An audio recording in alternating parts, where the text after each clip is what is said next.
luz.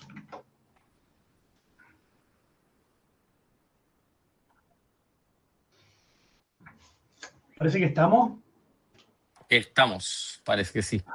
¿Qué tal? Muy buenos días. Son las 11:32. Estamos recién comenzando nuestro webinar. Hoy día dirigido a los inversionistas, a quienes desean invertir en este año 2026.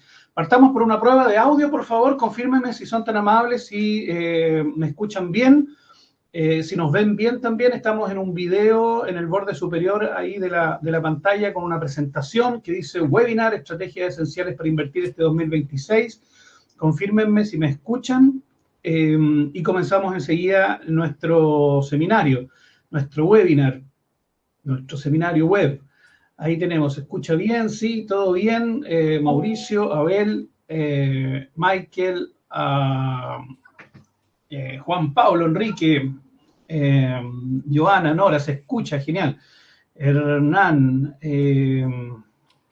Luis Medina, no, Luis, Enrique, Lilian Escudero, Patricia, perfecto, se ve y se escucha perfecto. Muy bien, ok, genial. Este es un curso, esta es una clase que está orientada a personas que desean invertir en propiedades y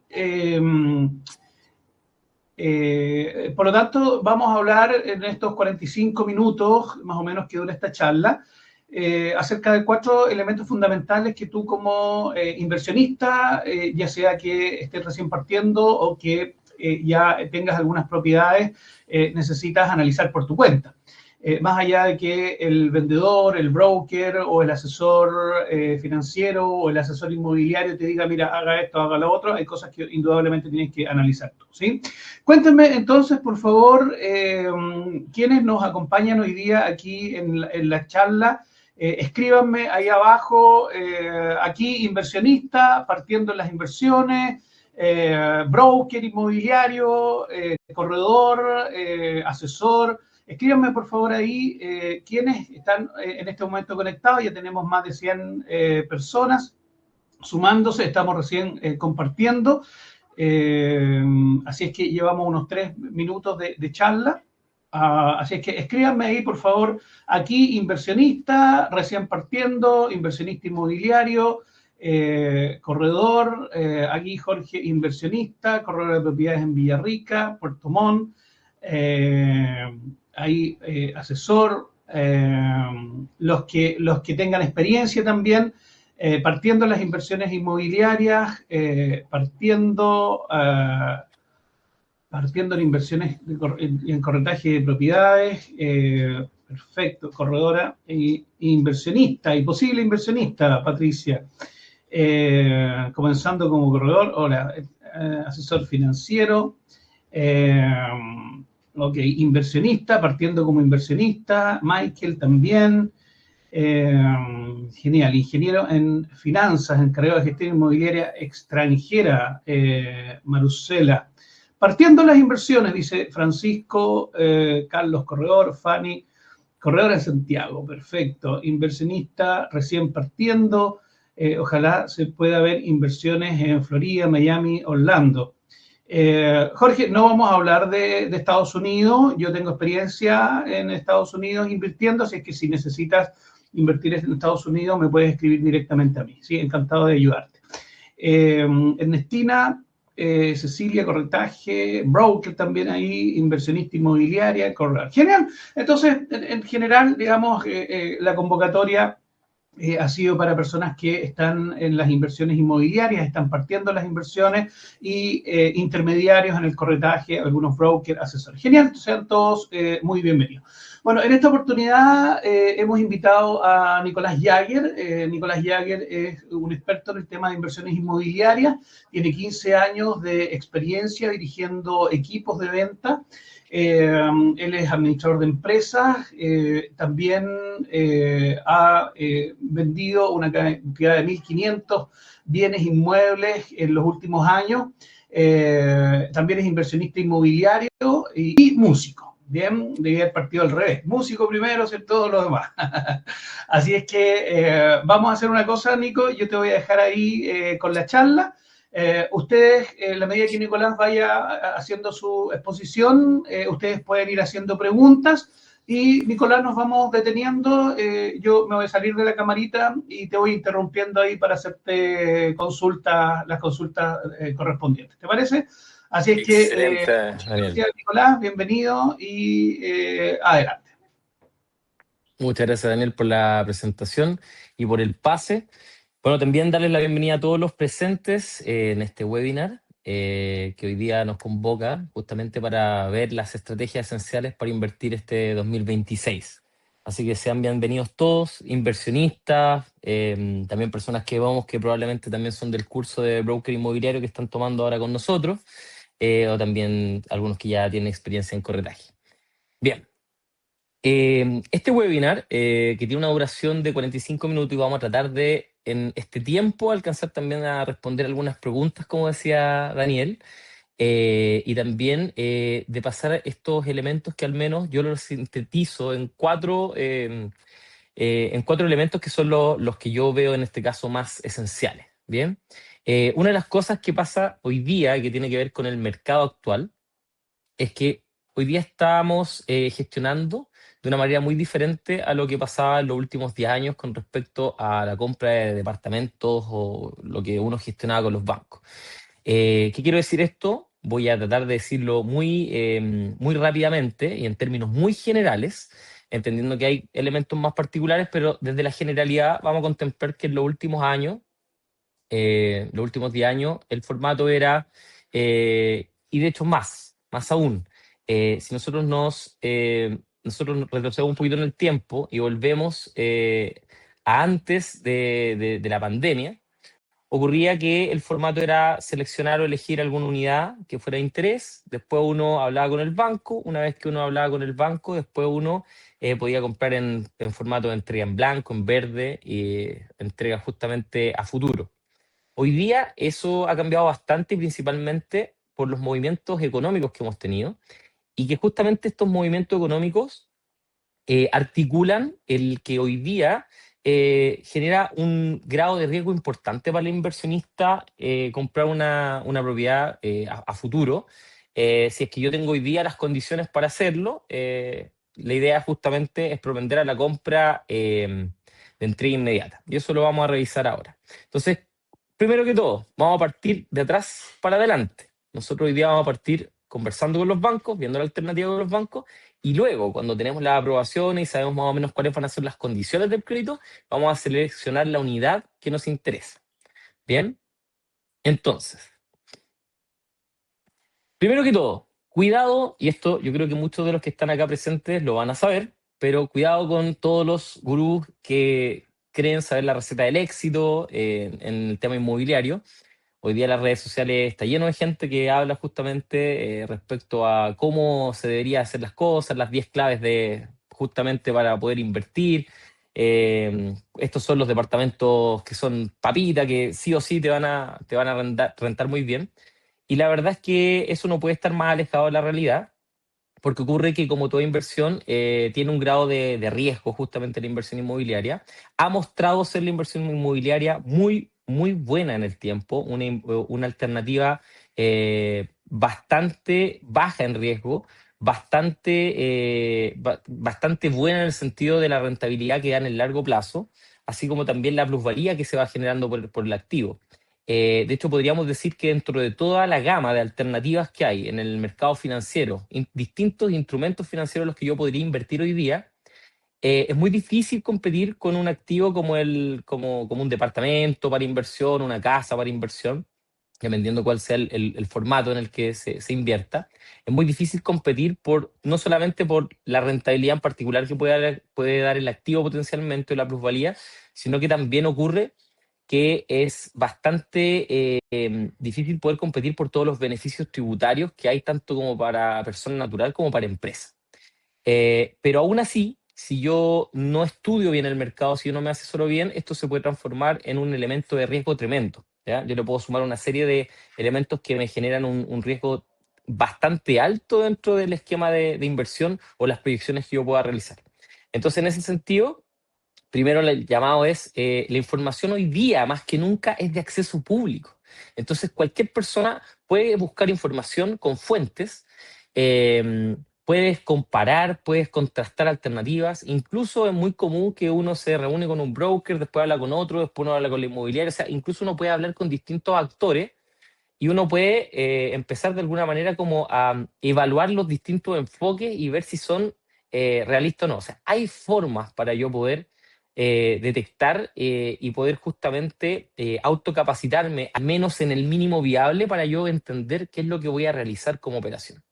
Por otra parte, si no dispones, y también eso ocurre mucho, si uno no dispone del tiempo para poder hacerse cargo de la curva de aprendizaje que implica justamente entrar en conocimiento de todo el ámbito que tiene que ver con la inversión inmobiliaria, es decir, el ámbito bancario, el ámbito tributario, el ámbito de administración, todo lo que de alguna manera es relevante para que uno tenga éxito justamente con esta inversión que uno realice.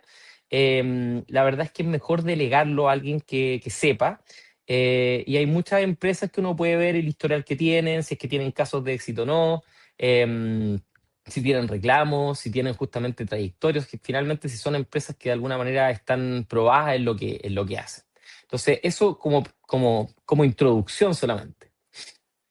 ¿Cuáles son los puntos clave? Como tratando de, porque todo es importante, y les aseguro que de esta presentación esto es un pequeño, un pequeño resumen de las cosas que podríamos decir que son las más relevantes, pero la verdad es que esto es mucho más extenso y también, sobre todo para quienes están presentes y ya son brokers o ya se dedican justamente a asesorar en temas de inversión, la cantidad de variables que pueden surgir a partir de este negocio son tremendas, son muy amplias. Entonces también hay que revisar el caso a caso y también entender que cada cliente también es diferente por cómo tenga estructurado ya actualmente su patrimonio, sus activos. Entonces, hoy día resumir estos puntos clave en cuatro, entendiendo cuáles son los bancos, cuál es la operativa con los bancos, cuáles son las condiciones hoy día, si es fácil o no obtener un crédito con los bancos, evaluar o no la opción de multicrédito, para quienes conozcan el multicrédito, o sea, para quienes no conozcan lo que es el multicrédito, la multicompra, es una forma bonita de decir que en paralelo vamos a pedirle a distintos bancos que, ¿cómo se llama?, una propiedad. Entonces, finalmente lo que vamos a buscar es que ojalá en una misma semana yo firme por todos los departamentos, si son uno, dos, tres, cuatro, cinco, con el objetivo que la CMF todavía no esté informando la deuda justamente de los activos que yo estoy comprando. Entonces yo puedo comprar en paralelo con varios departamentos. Todavía se puede hacer, se va a poder seguir haciendo durante el año. Entonces también es una cosa que hay que tener contemplada, si es que eso podría ser una estrategia para algunos clientes. Por otra parte, también vamos a revisar algo que movió bastante la aguja desde el año pasado, que fue el FOGAES 2025. ¿Ya? Voy a hacer una distinción importante con el FOGAES del 2024 que no tiene mucho que ver con el FOGAES que se hizo este año. El FOGAES, perdón, con el FOGAES que se hizo el FOGAES del 2024 es muy diferente al FOGAES que se hizo el 2025. El FOGAES del año pasado, año 2025, movió bastante la aguja y sobre todo impactó mucho en las propiedades de entrega inmediata. Y también vamos a revisar los beneficios tributarios, algunos, ¿ya? Algunos. Vamos a alcanzar a esbozar yo creo que 2 o 3 beneficios tributarios en función al tiempo que tiene este webinar. Y por supuesto, vamos a revisar también cómo yo podría tener al menos ciertos parámetros base para poder seleccionar de buena manera alternativas inmobiliarias. No es lo mismo el enfoque que yo voy a tener si es que quiero poner un departamento para renta corta, cuáles son las características en las que yo me voy a fijar cuando compro una propiedad, versus si es que yo quiero a lo mejor apuntar a la renta tradicional o a la mayor plusvalía posible de un activo, ¿ya? Ahí también es diferente cómo yo voy a evaluar y ponderar en este caso las diferentes características que tengan distintos departamentos y cuáles puedo yo ver en un proyecto que pueden ser más interesantes o menos interesantes dependiendo del interés que yo tenga en este caso. Y por otro lado también vamos a hacer una revisión en este caso de la diferencia, porque hoy día está también parece ser, ayer hablamos con Daniel, parece ser como el santo grial el tema de la renta corta, como que lo resuelve todo. Y claro, en cierta medida podríamos, como a modo de spoiler de la presentación, podríamos hablar de que efectivamente la renta corta en algunos casos puede duplicar, triplicar los ingresos que produce una renta tradicional, pero eso no está ajeno, no está exento de implicar algunos costos que uno tiene que asumir. De partida por el amoblado, buscar una empresa de administración, entender que hay que ser muy ordenado en el tema de la renta corta porque hay periodos donde hay menor, o sea, la estacionalidad es fuerte, entonces hay algunos meses donde hay menor ingreso y otros meses que son excelentes, o sea, son tremendamente rentables. Entonces tengo que saber provisionar muy bien los meses buenos para contrarrestar los meses donde tengo mayor vacancia. Entonces vamos a revisar justamente la diferencia entre la renta corta versus la renta tradicional, porque tienen pros y contras. Incluso yo, si estoy comprando varios activos, también podría llegar a una estrategia mixta, donde pueda dejar algunos departamentos en renta tradicional y otros justamente en renta corta. Em, Cuando Daniel me empiece a interrumpir, vamos a empezar a ver, ¿cómo se llama? Preguntas. Pero vamos a ver una rapidita. Les confirmo que efectivamente la presentación que ustedes están viendo ahora, todo este webinar va a quedar grabado, así que para quienes, por los motivos que sea, a lo mejor no van a poder estar en toda la presentación, pueden pues, después ver completo justamente este mismo webinar. Así que no se preocupen por eso. Eh, y no te preocupes, Matías, porque llegamos prácticamente, o sea, partimos casi recién, así que estamos viendo recién la introducción a lo que vamos a revisar. Bien, vamos al elemento uno, en este caso el primer punto clave, que tiene que ver con los bancos. Recuerden que a diferencia de lo que hacíamos en el último tiempo, estamos trabajando al revés, ¿ya? Estamos partiendo al revés justamente. Lo primero que hacemos es ir a los bancos y después evaluamos las unidades. Y esto tiene una razón de ser. Primero que todo, respecto al tema de los bancos, los elementos que son tremendamente importantes a revisar, que quizás son tremendamente obvios, pero entre distintos bancos nos podemos encontrar con tasas de interés muy diferentes. Entre eso, hay bancos que no se adhirieron al FOGAES, por ejemplo, como es el caso del Banco Scotiabank, que sí es bastante notoria la diferencia entre tomar un hipotecario que tiene una tasa con este subsidio justamente del FOGAES a una propiedad que no lo tiene. Eh, por otra parte, también vamos a ver unos ejemplos de lo que el ejemplo es tremenda la diferencia que hace el plazo si es que uno evalúa una propiedad a 15, 20, 25 o 30 años. O sea, el dividendo varía bastante, cambia bastante el tema. Importante también mencionar que si yo considero un plazo, en este caso, donde estoy adquiriendo una propiedad con un plazo a 30 años, no necesariamente yo voy a terminar de pagar en 30 años esa propiedad. Si yo refinancio, si yo me acerco al banco y negocio justamente este hipotecario con distintos bancos o con el banco propio, la verdad es que yo podría cortar bastante los años justamente de este crédito hipotecario, por lo que eso va a ser una tremenda ventaja, porque las proyecciones que yo pueda haber realizado a 30 años se van a ajustar, en este caso, se van a corregir a 20 años, y con eso va a suponer un ahorro importante. Bien. Por lo demás, algo que es clave siempre, es el tema de los meses de gracia. Muchas personas que justamente compran alguna propiedad y no se asesoran mayormente al respecto, sino que generalmente lo hacen de la forma tradicional, van a una sala de venta todavía, revisan un proyecto que les interesa, después gestionan directamente con el banco o a través de algún ejecutivo que tenga convenio con esa inmobiliaria que está viendo.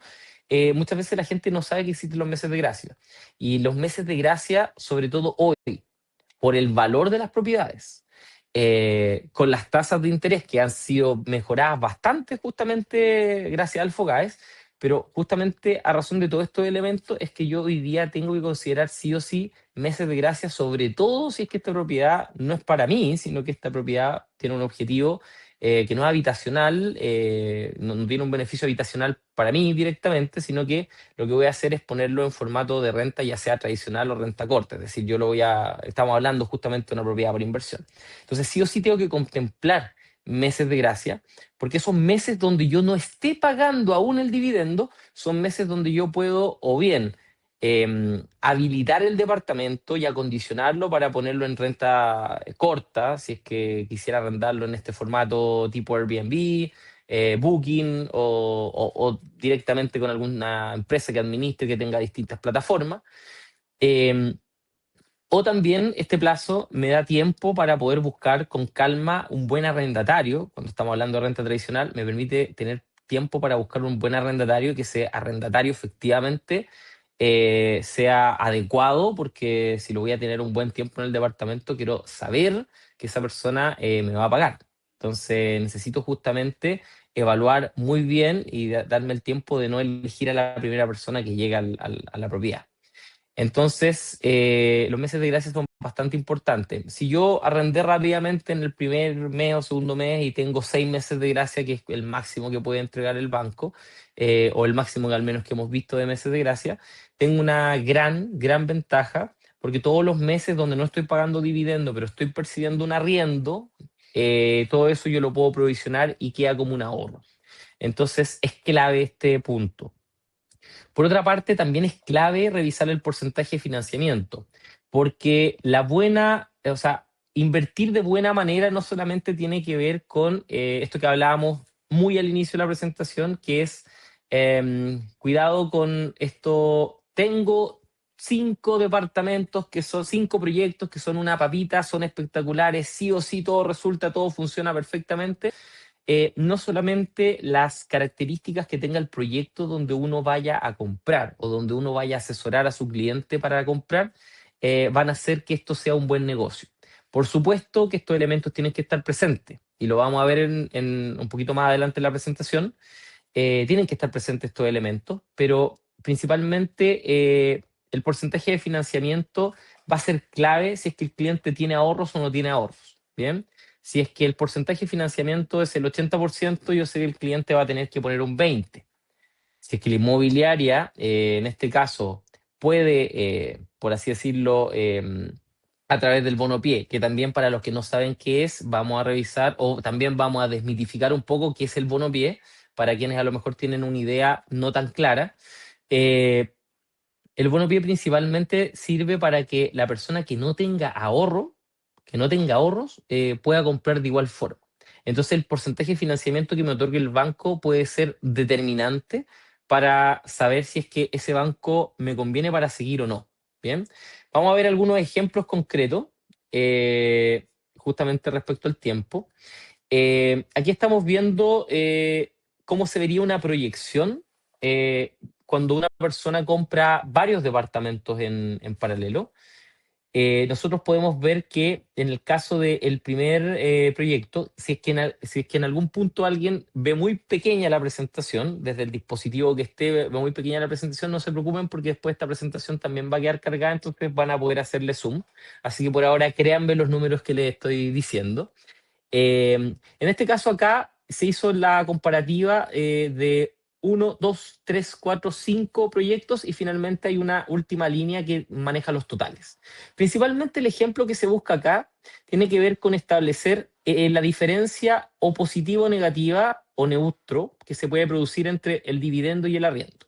Por ejemplo, un departamento en un proyecto X, en este caso que queda en Ñuñoa, por ejemplo, Irarrázaval, que tiene 4 meses de gracia. Acá en el dividendo es 0, 0, 0 los primeros 4 meses, pero en este departamento hay que considerar que el primer mes, bajo el formato de un arriendo tradicional, se estaría cobrando por este departamento que tiene una tipología de 2 dormitorios con 2 baños, 75 metros cuadrados, se estaría cobrando justamente 650.000 pesos por el arriendo. Bien, entonces el primer mes la persona va a tener un ingreso de 1.300.000 y luego el segundo mes el canon de arriendo que se haya establecido, 650, 650 y así hasta el mes 4 y en adelante. Pero en el mes 5 me toca pagar justamente una cuota bastante más alta que la cuota que voy a pagar todos los meses, que en este caso esta proyección está hecha sin una tasa de interés subsidiada con FOGAES, está hecho con una tasa, por así decirlo, lo que hoy día consideraríamos la tasa pizarra de un 5 y tanto, 5,6, 5,7 quizás.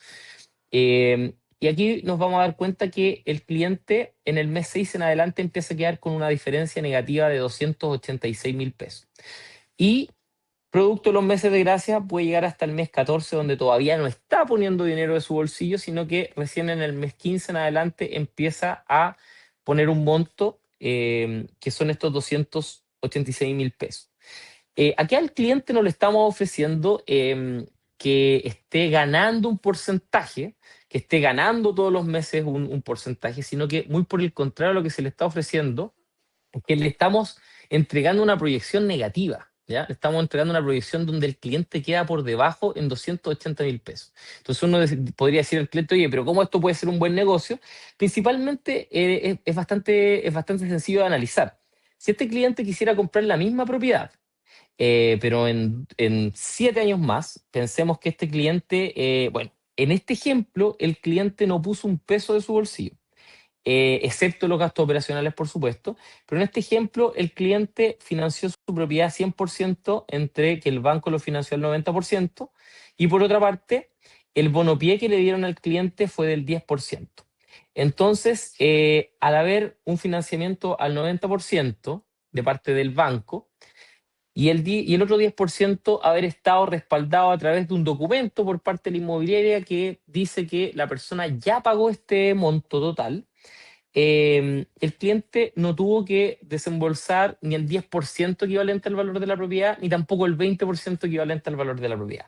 Sino lo que ocurrió acá es que el cliente compró sin tener que sacar de su bolsillo, sin tener que, en este caso, em, sin tener que restar caja de su, ¿cómo se llama? De su disponibilidad. Entonces, estos 280.000 pesos que está pagando todos los meses, finalmente serían algo similar a lo que estaría ahorrando mensualmente si es que quisiera ahorrar el pie. Pero ¿qué ocurre? Si este mismo cliente decide por 7 años ahorrar, que no serían 286.000, serían bastante más, sería, no sé, ahorrar 500.000 pesos todos los meses para así poder comprar esta propiedad en 7 años más, ahorrando 500.000 pesos, cuando pasen estos 7 años la propiedad ya no va a tener el mismo precio. Entonces, por eso tiene tanto sentido que una persona, si no dispone del ahorro, pero tiene el acceso al crédito, compre hoy día, aunque le genere una renta negativa, pero este monto va a ser inferior al problema con el que se va a encontrar en 7 años más si es que está esperando para hacer esta inversión, ahorrar este porcentaje y justamente después irlo compensando. Este ejercicio, para que después lo puedan revisar con calma, se hizo con base en varios departamentos, donde todos estos departamentos generan una renta negativa. Pero ningún departamento hubo que, justamente, no hubo que afirmar ninguno de estos, o sea, para levantar ninguno de estos departamentos fue necesario que el cliente pusiera pie. Es decir, el cliente solamente tuvo que pagar los gastos operacionales de cada una de las propiedades. Esta proyección, por una parte, no contempla la recuperación de IVA, porque si no los números quedan todos muy bonitos. Para el caso de los clientes que después del segundo departamento, el tercer, cuarto, quinto departamento, ¿cómo se llama? Soliciten el IVA cumpliendo con los requerimientos que hay para ello. Tampoco la proyección contempla la evolución de impuestos producidos, porque recuerden que uno de los beneficios es que cuando yo levanto propiedad, en este caso con crédito hipotecario, se genera un IVA que en este caso funciona a mi favor. Y ese interés, ese crédito, que no recuerdo si el concepto era IVA crédito o IVA débito fiscal, pero justamente ¿cómo se llama? Va en beneficio mío este porcentaje que estoy pagando todos los meses de interés, me ayuda a rebajar la tasa impositiva donde me encuentre. Entonces, si una persona, por ejemplo, que tiene una renta alta, paga altos impuestos, le sirve esto de sobremanera porque funciona bastante parecido a cómo funciona un APB en régimen tributario B. es decir, le ayuda a bajar el tramo impositivo para que después se genere un recálculo de su impuesto y en mayo le puedan devolver dineros. También, si eso nosotros lo proyectáramos en el caso a caso del cliente y lo reflejamos en una planilla, también quedan muy bonitos los números. Por otra parte, tampoco se contempla en esto los arriendos bajo la modalidad de renta corta, ya que hoy día están muy en boga, porque también, como lo mencionaba al principio de la presentación, los arriendos quedan, o sea, los arriendos justamente en versus renta tradicional, el arriendo por renta corta, en este caso, por estadía tipo hotelería, puede duplicar o triplicar los ingresos que se producen. Entonces, también si yo proyecto eso, la verdad que, insisto, también nuevamente van a quedar muy bonitas las proyecciones. Y la idea es que tanto para quienes de los presentes en este webinar sean asesores de inversión, la idea es que ustedes puedan mostrarle escenarios que sean lo más aterrizados y ojalá un tanto pesimistas, ¿ya? Ahí pueden hacer la diferencia dentro del mercado que ofrece puras maravillas, que el cliente pueda saber cuáles son los potenciales riesgos que tiene la inversión o blindarse de antes sabiendo que obviamente van a haber algunos montos que va a tener que apalancar el cliente y que obviamente estos montos pueden mejorarse bastante, los porcentajes que le va a tocar apalancar a un cliente pueden mejorarse bastante si es que yo considero otro elemento. Por ejemplo, si el cliente recupera IVA, esto mejora mucho las proyecciones y todos los números quedan en azul y para mucho tiempo. Si es que también yo considero los beneficios que les mencionaba desde el punto de vista tributario, también eso le mejora mucho todas las proyecciones al cliente. Y si el cliente decide al menos poner 2 o 3 propiedades en formato de renta corta y tiene los recursos para poder habilitar ese departamento y acondicionarlo con todos los elementos que requiere este negocio, también las proyecciones quedan muy, muy buenas. Tampoco este ejercicio contempla la plusvalía y tampoco contempla las contribuciones que hay que pagar trimestralmente. Vamos a ver algunas de las preguntas. A ver, dice Karina, fui a hablar con un ejecutivo del banco y me dijo que el dividendo se comienza a pagar, el próximo dividendo se empieza a pagar desde el tercer mes. Sí, hay bancos que lo tienen estandarizado de acuerdo al FOGAES. Por ejemplo, el Itaú, el BCI hoy día, perdón, el Itaú está dando 3 meses hoy, o sea, el mes en curso, enero, están funcionando con un FOGAES que tiene por defecto estandarizado 3 meses en el caso del Itaú. En el caso del BCI, al mes presente, también enero, tienen estandarizado que son 4 meses. Hay algunos bancos como el Santander que tiene 0 meses de gracia, por ejemplo, de acuerdo al FOGAES, pero si uno pide un crédito que no es FOGAES, uno podría llegar a pedir hasta 6 meses de gracia donde uno no está pagando.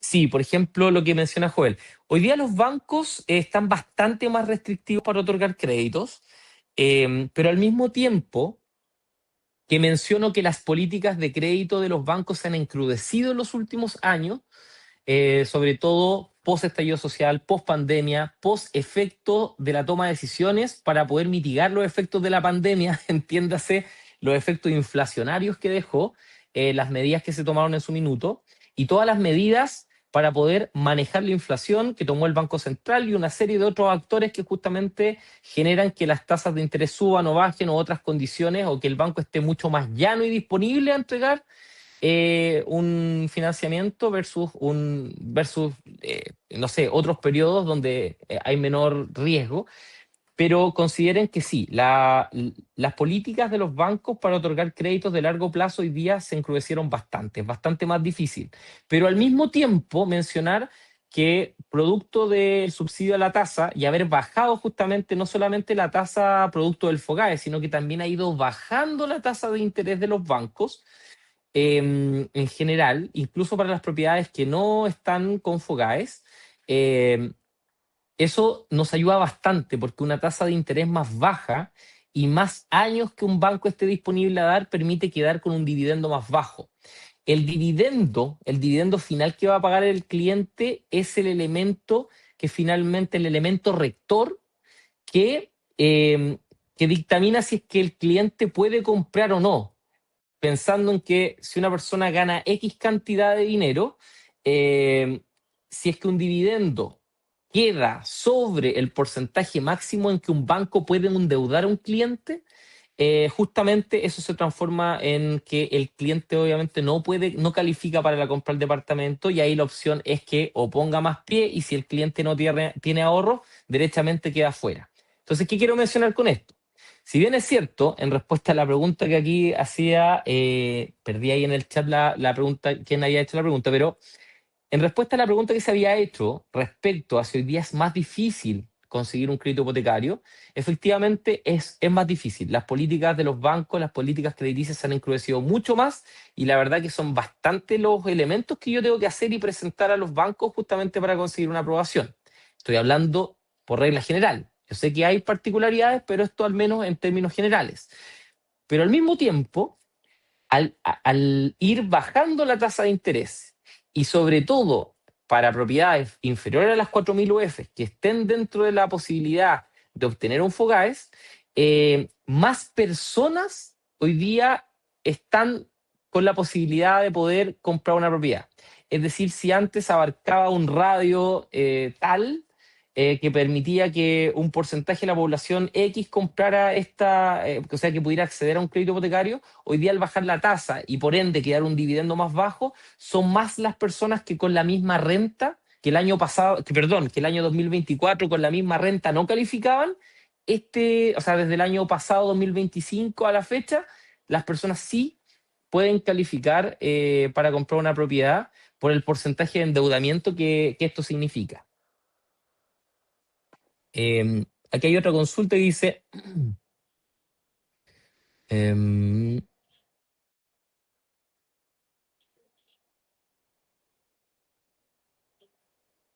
claro, lo que dice Karina, efectivamente, hay bancos que cuando dan FOGAES, por defecto no trae subsidio, o sea, no trae meses de gracia. Em, Perfecto, acá hay una pregunta también de Gloria que dice, ¿quién paga los primeros meses la inmobiliaria?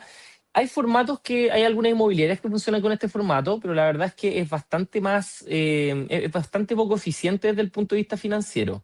La verdad es que en ese sentido, o sea, los primeros 4 meses suelen ser pagados por el arrendatario que yo elija. Si yo tengo renta tradicional, la persona con la que yo suscribo un contrato de arrendamiento, y esta persona que me esté pagando mensualmente ese arriendo va a ser el que esté pagando esos meses, ¿ya? Pero finalmente es como diferir el pago, ¿ya? El tema de los meses de gracia principalmente tiene que ver con diferir el pago, no es más que eso. Y yo aprovechar esos meses donde tengo diferido el pago para poder cobrar el arriendo de manera tradicional, o bien, como mencionaba, habilitar el activo para poder cobrar un arriendo de forma diaria o por temporada. Dani. Nico, solo vengo a apurarte. Sí, yo sé que tenemos Porque, poco tiempo. porque claro, son las 12:10. Bueno, hagamos la charla hasta las 12:30, pero nos queda harto todavía. Entonces, vamos avanzando, digamos, y luego a las 12:30, los que quieran ir haciendo preguntas, nos quedamos. Pero para dar, digamos, una hora de término y alcanzar a contemplar todos los contenidos que tenemos para ahora. ¿Te parece? Perfecto, hagámoslo así. Ya. Excelente, excelente. Bien. Vamos a revisar algunas cosas. Por ejemplo, aquí hay un ejemplo. Disculpa, Nico, Sí. quería indicar dos cosas. Uno, hay un grupo de WhatsApp, ¿bien? Entonces yo voy a compartir ahí el vínculo del grupo de WhatsApp para que los que no estén se unan, y decirles también que Nicolás Jagger también va a estar en ese grupo. Entonces al final vamos a compartir todos los datos de Nicolás, por si alguien quiere hacer digamos, si alguien tiene alguna pregunta o quiere hacer un análisis o quiere invertir, para que se contacte con él directamente. ¿Bien? Entonces, digamos, si ustedes tienen interés en explorar con más detalle, vamos a dejar todos los datos de Nicolás. Eso no es, Nicolás. Dale. Perfecto, gracias, Dani. Ya, en honor al tiempo, nos vamos a saltar este análisis, pero mirándolo muy rápidamente, eh, vamos a hacer un cierre rápido respecto a esto y seguimos la siguiente lámina. Este es un flujo de 5 departamentos que fueron comprados sin poner pie, donde los retornos en este caso, no hay retorno, sino que la rentabilidad, por decirlo así, es negativa. Es decir, la diferencia entre el dividendo y el arriendo queda negativa. Pero el cliente no tuvo que poner pie. Esto es abrir abrir uno de los proyectos y poder revisar cuál fue el valor de la propiedad, cuál es la tasa, qué banco dio el financiamiento, qué porcentaje de financiamiento dio, cuánto es el pie que puso la inmobiliaria, cuál es el valor real versus el valor que se entrega al banco, cuál es la potencialidad de recuperación de IVA en el caso de que sea factible recuperar IVA y se cumpla con estos requerimientos. Y aquí hay ejemplo de una renta tradicional versus un proyecto con renta corta y las proyecciones que deja cada uno, ¿ya? Para que también no nos detengamos acá y después lo puedan revisar con calma. Acá hay un ejemplo comparativo de cómo afecta el FOGAES. Y aquí en este ejemplo se toma una propiedad de 3.000 UFs, ¿bien? Para el efecto de revisar las 3.000 UFs, cómo afecta, o sea, comprar una propiedad o levantar un activo de 3.000 UFs con subsidio a la tasa, o en este caso, perdón, con subsidio a la tasa o sin subsidio a la tasa, entendiendo de que son distintos los porcentajes de pie que yo voy a requerir y por otra parte también van a ser diferentes las tasas a las que yo voy a estar expuesto. Entonces, en este caso, sin FOGAES, el dividendo es de 548.000 pesos, pero aparte, probablemente yo tengo que al menos poner un 10% de pie. En este otro caso, con FOGAES, yo estoy teniendo financiamiento del 10% si es que es la primera propiedad en este caso que voy a adquirir, es decir, tengo financiamiento al 90% del banco y este 10% si es que elijo una propiedad que tiene bono pie, la verdad es que no lo tengo que pagar y considerando que la tasa de 4,44 baja un punto porcentual a 3,44, el dividendo podría bajar en este caso considerablemente, donde yo tendría una diferencia, que finalmente es una diferencia que queda a mi favor después cuando yo arriendo la propiedad, de 61.700 pesos. Obviamente que esto puede ir desde los, no sé, 40.000 pesos de ahorro hasta 120, 130.000 pesos, dependiendo del banco, las condiciones y el valor de la propiedad, por supuesto, si compré poniendo un poco de pie o compré sin poner pie. Entonces aquí hay dos ejemplos de la comparativa. No es menor dentro de un cálculo que yo pueda hacer hoy día. También consideremos que hay una diferencia importante entre el FOGAES del 2025 y el FOGAES del 2026. Perdónenme, del FOGAES del 2024 al FOGAES que hemos tenido ahora desde el 2025 al 2026 hay una diferencia importante. El FOGAES del 2024 consistía simplemente en que solo para personas que estuvieran comprando su primera propiedad como persona natural, no como empresa, podían optar a un 10% de respaldo, por así decirlo, es decir, lo que se hacía que el Estado en este caso funcionaba como un ente, como aval en este caso, y avalaba un 10% del valor de esa propiedad que se estaba adquiriendo. Y con eso se lograba que este subsidio de alguna manera venía a hacer más fácil que el banco pudiera otorgarle el 90% del financiamiento al cliente. Pero ese FOGAES del 2024 no movió mayormente la aguja porque la verdad es que igual quedaba un 10% a tener que pagar y tenerlo como ahorro y porque también las tasas todavía estaban bastante altas.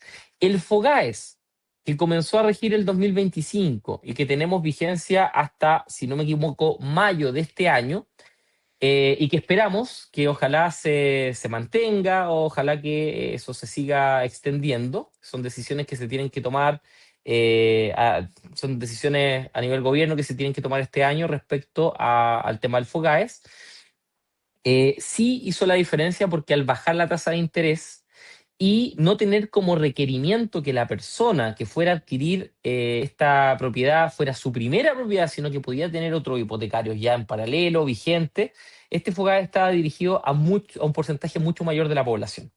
Entonces, eso sí hizo un efecto importante desde el año pasado y hay muchas propiedades, sobre todo de entrega inmediata, que hoy día están tomadas en el sistema. O sea, hoy día justamente esto resultó el objetivo que se perseguía con este FOGAES, que era disminuir la cantidad de stock de entrega inmediata que había estado inmovilizado mucho tiempo, producto de que habían tasas de interés muy altas. Entonces, ¿en qué consiste el FOGAE en este caso? Primero es solamente para viviendas nuevas, ¿bien? El FOGAES no aplica para propiedades que sean usadas. Eh, Tiene como requerimiento que sean propiedades que estén por debajo de los 4.000 UF. La propiedad tiene que ser de entrega inmediata idealmente, porque ya como queda muy poco del FOGAE, la verdad que una propiedad que se entregue en los próximos meses, y entendiendo que generalmente se atrasan las recepciones municipales y muchas cosas, entonces es muy difícil que una inmobiliaria que tiene entrega futura a una propiedad logre calzar con la fecha que dice. Por lo demás, algo muy técnico, la promesa de compraventa, en el caso que alguno de sus clientes o ustedes mismos hayan firmado una promesa de compraventa, eh, le sirve una promesa que no se haya firmado en este caso. eh, o sea, la promesa de compraventa eh, no tiene que haber sido firmada posterior al 31 de diciembre del 2024. ¿Bien? Y dependiendo del banco, también no puede pasar del 1 de enero del 2025. Eso va a depender de cada uno de los bancos. Les adelanto que hay inmobiliarias que, a pesar de que hay personas que tenían una promesa de compraventa con 1 o 2 años de antigüedad, algunas inmobiliarias han estado disponibles a actualizar la promesa de compraventa, hacerla de nuevo, firmarla, para que el cliente igual pueda calificar para el FOGAES. Hay otras inmobiliarias que son más rígidas en este aspecto por los motivos que sean y no permiten hacer justamente eso. Respecto a los beneficios tributarios, son hartos. Incluso hay una franquicia tributaria de las 8.000 UF, pero ahora en honor al tiempo vamos a hablar de que el DFL2 es un beneficio tributario que felizmente no ha sido tocado por la reforma. Entonces sigue estando vigente que las primeras dos propiedades que compra una persona, que sea una persona, en este caso, las compre como persona natural, estas primeras dos propiedades, si es que son inferiores a 140 metros cuadrados, y están, obviamente, el desarrollo inmobiliario que se hizo de parte de la inmobiliaria, se adhirió al momento de hacer este proyecto, la inmobiliaria adhirió ese proyecto al DFL2, la persona primero que todo tiene la ventaja que en estas primeras dos propiedades no va a pagar el 100% del impuesto de timbres y estampillas que debería pagar. Y esto es significativo porque es una rebaja del 50%. Entonces, si la persona le tocaba pagar un impuesto de 1 millón de pesos por hacerse de ese activo, por cada una de esas dos propiedades, por las dos propiedades, entonces por cada una tenía que pagar 1 millón de pesos. Esto rebaja ese impuesto a la mitad. Entonces la persona solamente tiene que pagar 500.000 pesos por cada una de esas propiedades al momento de firmar la escritura en notaría y pagar los impuestos correspondientes. Por otra parte, hay otro beneficio interesante que tiene el DFL2, que hay una rebaja del 50% también a las contribuciones. Si la persona iba a pagar contribuciones de 100.000 pesos cada trimestre, se hace una rebaja donde la persona, en vez de pagar 100, va a pagar 50 por cada una de esas propiedades.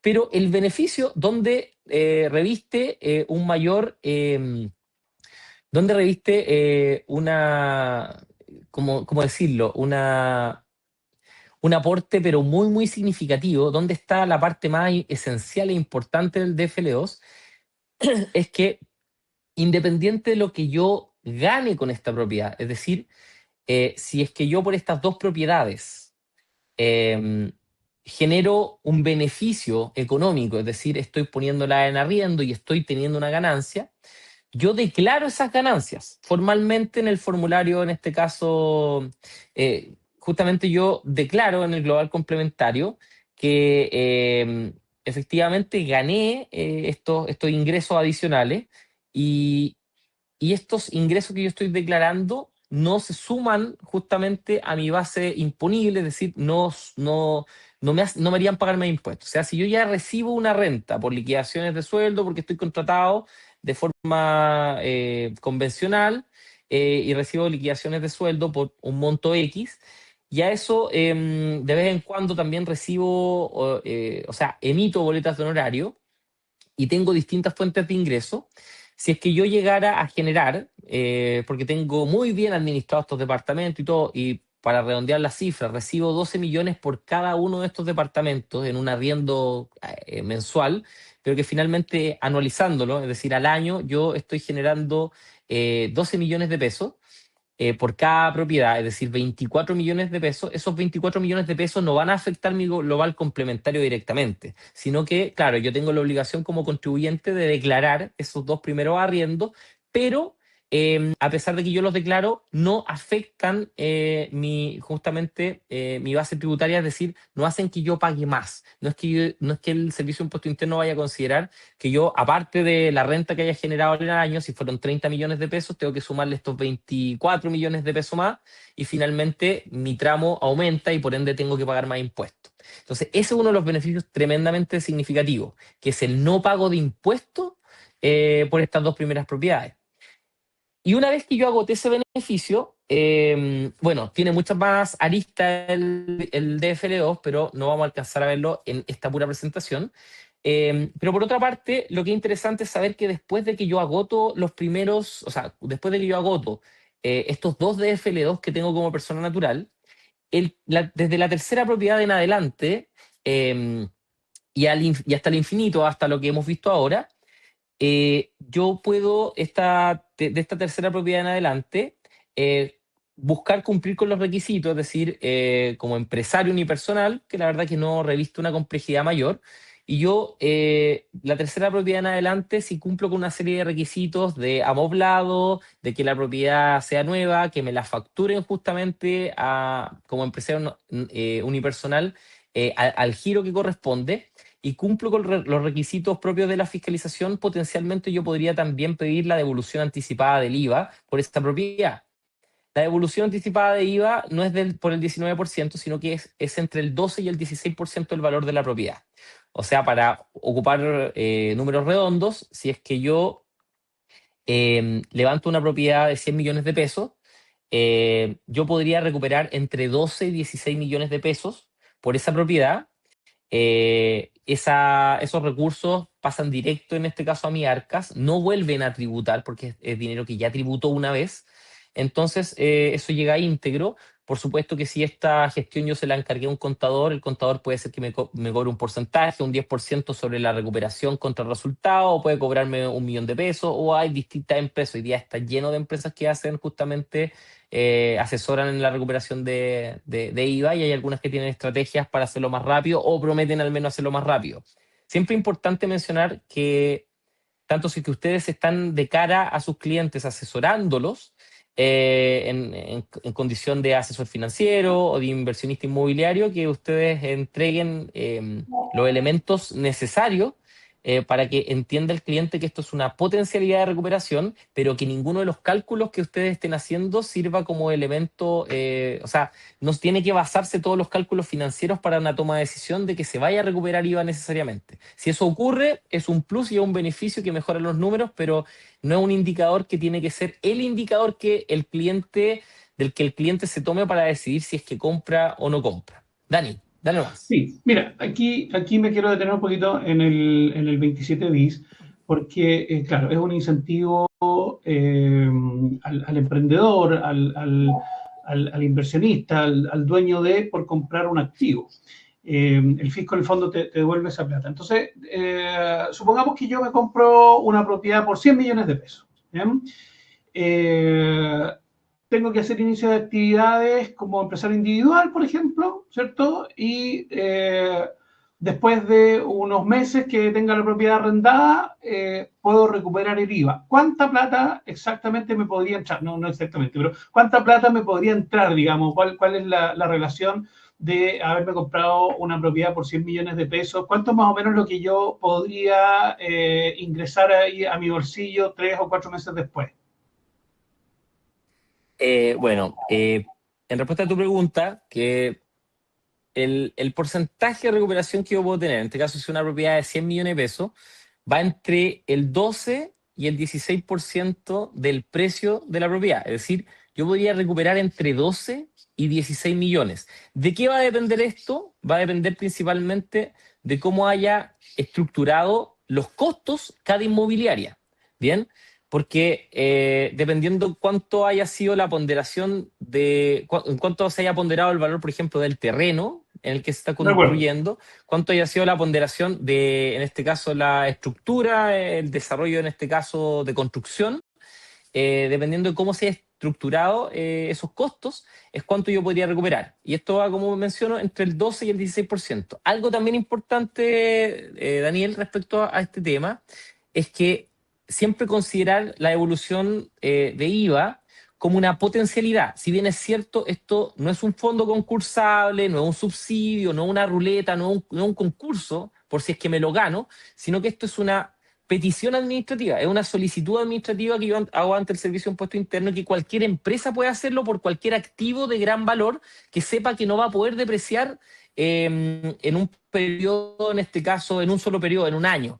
Entonces, cada vez que yo sé que estoy comprando un activo de un valor muy alto en comparación a las ventas que yo estoy realizando, a los ingresos que voy a percibir, yo puedo justamente invocar este beneficio y hacer esta solicitud administrativa.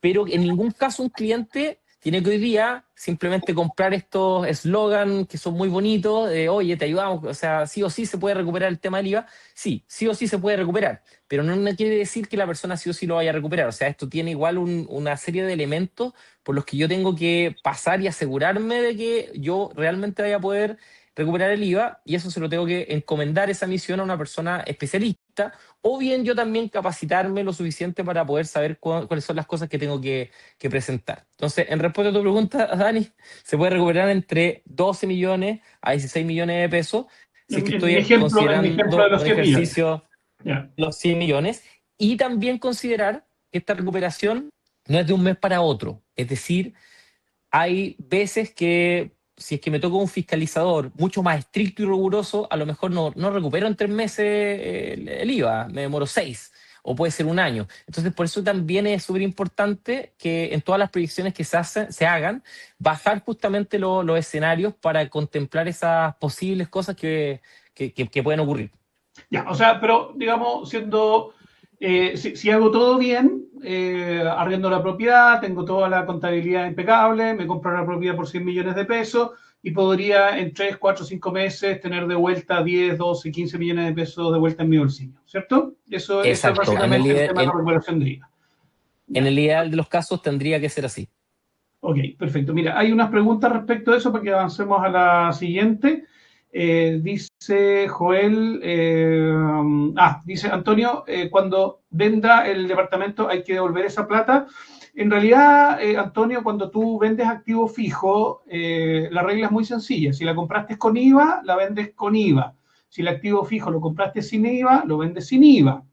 ¿Okay? En este caso, si tú compraste una propiedad con IVA, tienes que venderla con IVA. Por lo tanto, cuando vendes la propiedad, lo que hay que hacer es que hay que hacer un cálculo de IVA. No es que tengas que devolver todo ese dinero, ¿okay? Sino que simplemente vas a hacer el cálculo del IVA para la venta de esa propiedad, porque el activo fijo cuando se vende, si se compró con IVA, se vende con IVA. Bien, no es que tengas que devolver todo ese dinero exactamente. Para el beneficio, Renato dice, para el beneficio tributario 27 bis, ¿puedo comprar las propiedades como persona natural? No puedes como persona natural, porque como persona natural, Renato, tú sustentas el IVA. El consumidor final es el que sustenta el IVA. Y luego pasar estas propiedades a la empresa, tampoco te conviene hacer eso, porque si las aportas, para el Servicio de Impuestos Internos es una venta y eso está exento de la 8.000 UF, así es que te vas directo al global complementario. Lo que tienes que hacer, Renato, es que tienes que hacer inicio de actividades como empresario individual y comprar las propiedades a tu nombre, y en la página del servicio tienes que decir estas propiedades son del empresario individual, y de esa manera podrías recuperar a partir de la tercera propiedad. Excepto que te vayas a una mutuaria y a la mutuaria le diga, oiga, me quiero comprar 2 propiedades y esas 2 propiedades quiero que queden a nombre de una sociedad. Los bancos no hacen eso, algunas mutuarias sí lo hacen. ¿Okay? Y eso te permite recuperar el IVA desde la primera propiedad, como, digamos, con tu capacidad de crédito. ¿Okay? Ok. Si me permites, Dani, hacer un alcance a lo que estabas mencionando, que está muy buena la explicación. También mencionar de que yo puedo levantar en este caso, el financiamiento lo puedo adquirir como persona natural, pero justamente con lo que menciona Daniel, es que yo, justamente indicando en el Servicio de Impuestos Internos, que la propiedad en este caso, que en este caso va a quedar en primera categoría finalmente, va a ser facturada en primera categoría. Yo puedo haber pedido y hecho todas las gestiones con los bancos como persona natural, lo que es una ventaja tremenda, porque la verdad que a las empresas le prestan un financiamiento mucho menor. O sea, el financiamiento para las empresas suele ser, con suerte, el 70%, y eso implica que hay que poner mucho más pie. Pero en ese sentido yo puedo pedir la hipoteca como persona natural, pero al momento de la facturación, como dice Daniel, yo puedo pedir que esas propiedades me las facturen a mi giro como empresario unipersonal, como lo mencionaba. Correcto. Avancemos con lo siguiente, Nico, por favor. Perfecto.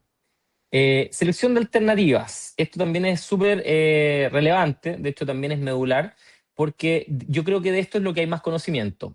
Y yo creo que ya por una cosa de exposición respecto a la información del rubro inmobiliario que tiene la gente, la verdad es que es bien sabido que mientras más cercanía tenga el departamento con metros, con colegios, con hospitales, con lugares en este caso, que permitan considerar que esa propiedad está bien conectada, es mucho, o sea, en ese sentido uno ya tiene una referencia de que es una buena alternativa para invertir.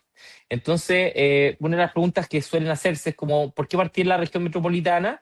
Principalmente porque en las capitales es donde se centran las mayores oportunidades relacionadas justamente a que tienen mejores pretensiones de renta.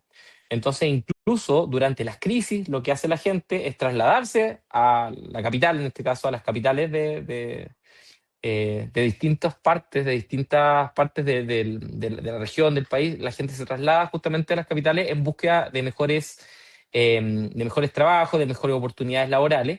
Entonces, la región metropolitana en este caso siempre va a ser una buena alternativa, tanto para la persona que es extranjera y que viene a nuestro país, que viene buscando alguna oportunidad laboral, como también a las personas que en algún minuto de alguna región en particular buscan opciones dentro de la región metropolitana. La idea es agotar las opciones que hay en la región metropolitana y luego, cuando uno ya tiene una cartera más o menos establecida de propiedades como inversionista, empezar a mirar otros lugares. Esto igual puede cambiar cuando una persona ya vive en alguna región en particular y ve algún sector que puede ser una buena oportunidad de negocio. Porque también hay otro elemento importante, que es que los bancos financian un porcentaje menor cuando la persona está comprando en una ciudad diferente a donde vive. Entonces, si yo vivo en Santiago, en la región metropolitana, y quiero comprar en Viña, por ejemplo, es muy común que veamos que el banco me financie un 10% menos del valor de la propiedad. Entonces, claramente eso me significa un elemento de mayor dificultad. Eh, Considerar también los sectores que ya están consolidados versus los sectores en vías de desarrollo o en vías de consolidarse, que son pujantes, o también las alternativas mixtas. ¿Qué quiero decir con esto? Si yo, por ejemplo, quiero considerar este negocio en formato de, o sea, quiero en este negocio considerar que las propiedades las voy a poner en este formato de arriendo no convencional, que es la renta corta, que ya hablábamos, probablemente una propiedad que esté en un sector ya consolidado y que cuente con todos los elementos, que esté a 3 cuadras de un metro, cercano a la línea 1, que justamente tenga locales comerciales cercanos, strip center, clínicas, supermercados, metro y otros elementos. eh, Va a ser mucho más interesante buscar ese tipo de alternativas si es que mi objetivo es la renta corta. En el caso que yo quisiera comprar, pero para poder arrendar esta propiedad en un formato tradicional de arriendo, que esto mensualmente que yo voy persiguiendo y que hago un contrato generalmente anual, en ese sentido yo podría quizás apuntar a buscar alternativas donde no esté todo desarrollado, donde en vez de estar en el lugar más céntrico de la comuna de San Miguel, por dar un ejemplo, o en el lugar más céntrico de Santiago Centro, yo puedo buscar sectores que estén un poquitito más, no sé si la palabra es periférico, pero que estén en sectores donde todavía no hay tanta conectividad, donde el metro igual está a varias cuadras, donde se está recién armando y desarrollando, donde al frente yo veo que se está haciendo una construcción, donde veo que al lado hay un cartel de que hay una inmobiliaria que ya compró el terreno y que aparece el letrero con el nombre de la inmobiliaria, y que a 3 cuadras se está construyendo un strip center que en 2 o 3 años más va a estar listo, o un supermercado. Entonces ahí es donde yo puedo apuntar justamente al mayor valor, a este mayor valor que se genera justamente producto de la plusvalía, como mencionábamos. O también puedo buscar una alternativa mixta, donde yo también puedo buscar justos medios. Puedo buscar una alternativa que eso es lo más difícil, ya eso es como encontrar el santo grial, que es que yo encuentre un sector que esté lo suficientemente bien conectado para que me sirva para poder hacer renta corta, si es que yo así lo quisiera, eh, pero al mismo tiempo todavía le quede mucho margen por crecer. Hay que considerar lo siguiente cuando uno elige alternativas de inversión. Hay sectores, ni siquiera voy a hablar de comunas, hay sectores que están muy consolidados, por ende los rendimientos son decrecientes en el tiempo. Es decir, ¿sigue subiendo el valor de la propiedad? Por supuesto que sí, pero si yo lo comparo esta misma curva de crecimiento con otra curva, en este caso de un sector que no está tan desarrollado, que va en vías de desarrollo, que todavía no ha llegado al metro, que todavía no tiene locomoción, ¿cómo se llama? No tiene transporte tan fácilmente, tan a la mano, o todavía no hay tantos locales comerciales u otros servicios.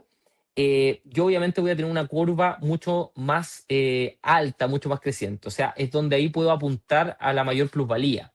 Obviamente tampoco se va a recomendar buscar algo que esté tan en pañales, porque eso también supone un riesgo mayor para el inversionista. Y tampoco voy a buscar lo que esté más consolidado, porque de partida voy a tener que pagar el precio de eso que ya está consolidado, de eso que ya es. Entonces yo tengo que de alguna manera también hacer un tipo de, entre comillas, apuesta, considerando sectores que van en vías de desarrollo, van muy bien en vías de desarrollo, y comprar justamente en ese tipo de proyectos.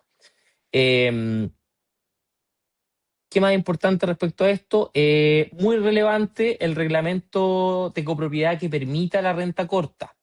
Si bien es cierto, las personas que están más entendidas en el tema saben que se modificó el año pasado una ley que no se puede impedir que se realice renta corta en una propiedad, pero si es que el proyecto no salió, en este caso, del horno directamente con el reglamento que permite la renta corta, igual voy a tener problemas con los vecinos, con los conserjes, con la misma administración, porque si igual hay un grupo, un colectivo en este caso, que decide que no quiere la renta corta, o que están muy, en este caso, muy cerrados a regular cómo se tiene que llevar a cabo la renta corta, la verdad es que igual voy a tener problemas, y después finalmente va a ser muy difícil poder arrendar y tener gente rotando en ese edificio. Entonces la idea justamente es, de entrada, cuando yo elijo el proyecto, saber que ese proyecto está pensado en la renta corta, y que las características incluso del proyecto están en función de eso.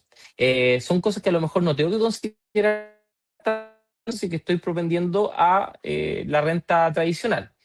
Por supuesto, la reputación de la inmobiliaria, si tiene buena postventa, porque también de esto va a depender la reventa que tenga el activo. Porque si mi objetivo también es una salida intermedia, y a lo mejor compré 5 departamentos, y de esos 5 departamentos hay algunos con los que quiero llegar a puerto y en 20 años tenerlos pagados, a lo mejor hay, no sé, 2 de esos departamentos, de esos 5 hay 2 departamentos que yo los quiero vender. Quiero hacer una salida intermedia a los 5, 7 o 10 años, y lo que quiero hacer es volver a capitalizarme con esos recursos y reinvertir nuevamente en propiedades, o bien derivarlo a algún otro proyecto que yo tenga en mente. Por supuesto, estos son algunas alternativas a considerar. Hay muchos, perdón, son algunos elementos a considerar al momento de elegir un sector, pero son muchas más las variables. Bien. Respecto al bono pie, ¿qué es el bono pie? Primero que todo, para desmitificarlo, el bono pie, vamos a partir del ejemplo y hasta al concepto. El bono pie principalmente sirve para las personas que no tienen ahorro, ¿bien? La persona que no tiene ahorro le es muy útil el bono pie, porque si es que obtuvo un financiamiento del 90% o del 85% con un banco, yo tengo que poner al menos el 15% de esa propiedad. Volviendo a los ejemplos redondos, el ejemplo que, por ejemplo, ponía Daniel, respecto a una propiedad de 100 millones de pesos, Si a mí el banco me está financiando solo 85 millones de pesos de la propiedad, yo con el bono pie, si es que la inmobiliaria ha logrado pasar las tasaciones al 15% y están ofreciendo realmente un bono pie del 15%, yo podría no tener que pagar nada, no tendría que poner nada de mis ahorros. Entonces, ese bono pie, esa carta de alguna manera firmada por la inmobiliaria que dice que yo ya pagué ese porcentaje, que ya pagué ese 15%, me libera de tener que pagar ese monto.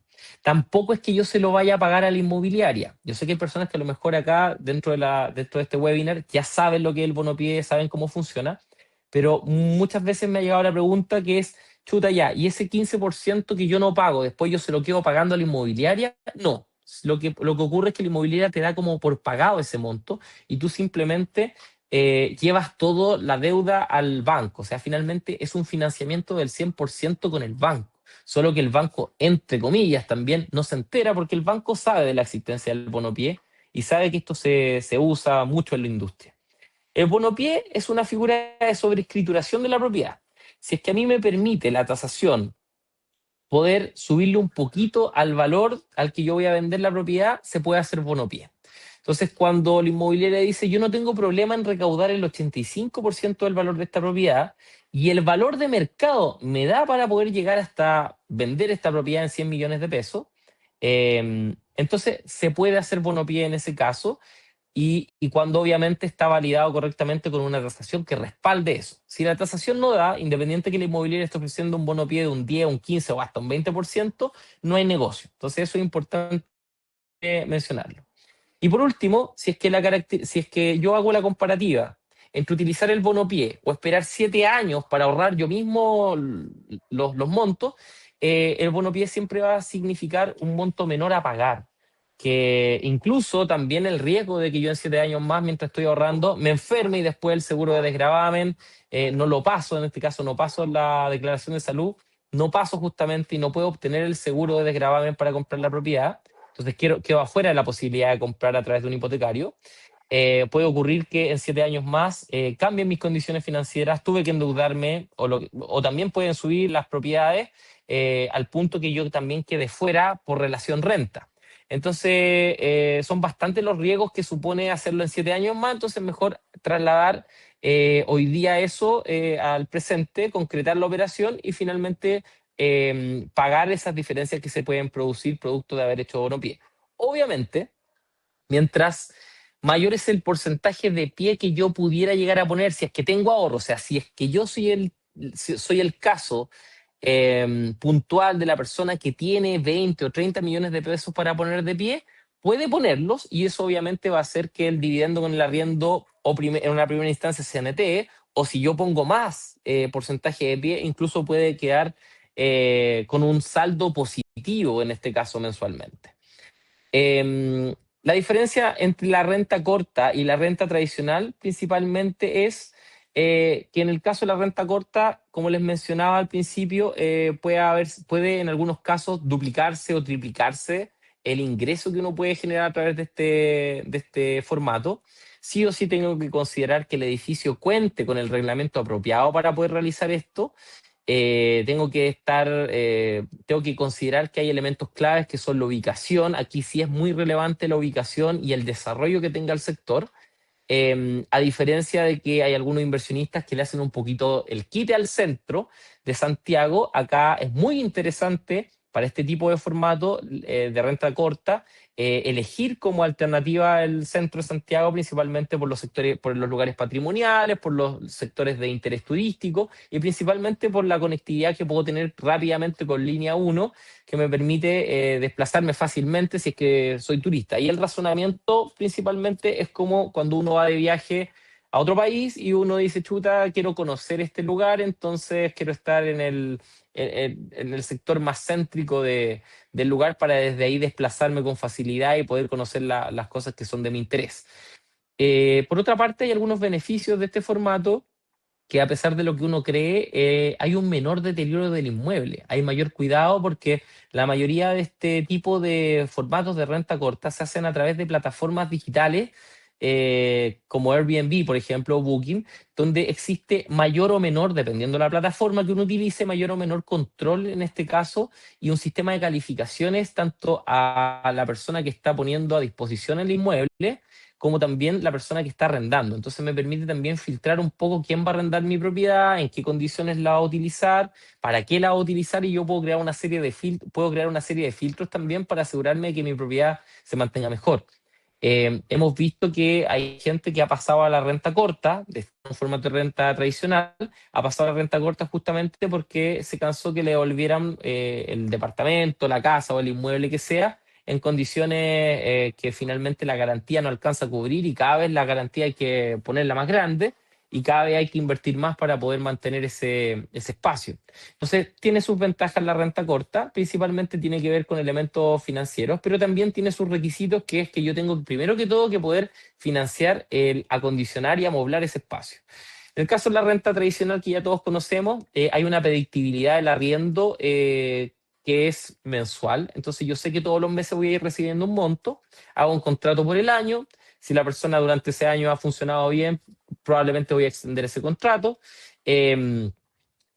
Tampoco tengo que yo considerar el pagar las cuentas básicas y otros elementos.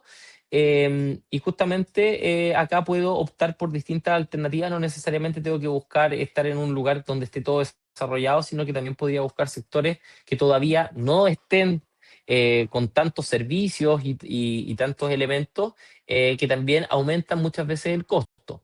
La estacionalidad, a diferencia de la renta corta, no es tan fuerte porque a lo más me podría haber expuesto a algún periodo de vacancia. Pero si también hice un buen trabajo al momento de seleccionar bien la unidad y saber cuál es el objetivo que va a tener ese departamento, ese proyecto donde estoy comprando, la verdad es que no debería tener mayores problemas. Eh, Dani, no sé si sigues por ahí, pero para que alcancemos a revisar en este caso algunas preguntas que hayan quedado para quienes quieran y quienes quieran y puedan quedarse todavía para revisar algunas preguntas. Sí, mira, bueno, ya estamos bien en la hora. Yo creo que lo que podrías hacer, Nico, mira, ahí en tu WhatsApp, eh, no sé si estás en el grupo de WhatsApp, ¿sí? ¿Será que Yo estás creo en que el grupo? sí. Sí, entonces, de Sí, todas sí, maneras, acá está. ya, puedes saludar ahí en el grupo de WhatsApp, aquí, Nicolás Jagger. Eh, y hagamos una cosa, quienes tengan preguntas o necesiten una asesoría con Nicolás, pueden escribir directamente ahí al grupo de WhatsApp o le pueden escribir un privado a Nicolás. Y también, déjame ver, yo puse aquí tus datos, Nicolás. Ahí está Perfecto. jaggerinversiones.cl. También está tu correo electrónico, Nicolás, y está tu celular.